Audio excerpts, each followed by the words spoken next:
पालघर जिल्ह्यात मुरबे समुद्रकिनारी आणखी एक बंदर। डहाणू तालुक्यातील वाळवण बंदर उभारणीचे सर्व अडथळे दूर झाल्यानंतर राज्य सरकारने आता पालघर तालुक्यातील मुरबे समुद्रकिनारी बहुउद्देशीय बंदर उभारण्याची तयारी चालवली आहे। काल झालेल्या मंत्रिमंडळाच्या बैठकीत या बंदराला मंजुरी देण्यात आली। हे बंदर उभारण्याकामी 4,259 कोटी रुपये खर्च होणार आहेत। काही वर्षापूर्वी डहाणू तालुक्यातील वाळवण येथे महाकाय बंदर उभारण्याच्या हालचाली JNPT कडून सुरू झाल्या होत्या।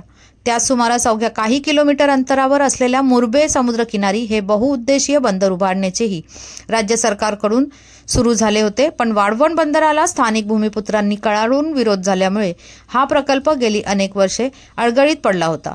मात्र गेल्या वर्षी 21 ऑक्टोबर 2023 रोजी या प्रकल्पाच्या प्रस्तावाला महाराष्ट्र सागरी मंडळाने मान्यता दिली। तसेच वाळवण बंदराच्या मार्गावरील सर्व अडथळेही दूर झाल्यामुळे राज्य सरकारने या प्रकल्पाला मंत्रिमंडळाच्या काल झालेल्या बैठकीत मंजुरी दिली। मुरबे हा परिसर मासेमारीसाठी नावाजलेल्या सातपाटी बंदरापासून हाकेच्या अंतरावर आहे।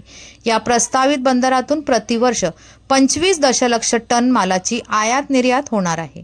जिंदाल इन्फ्रास्ट्रक्चर लिमिटेड या कंपनीला बंदर उभारणीचे कंत्राट देण्यात आले आहे।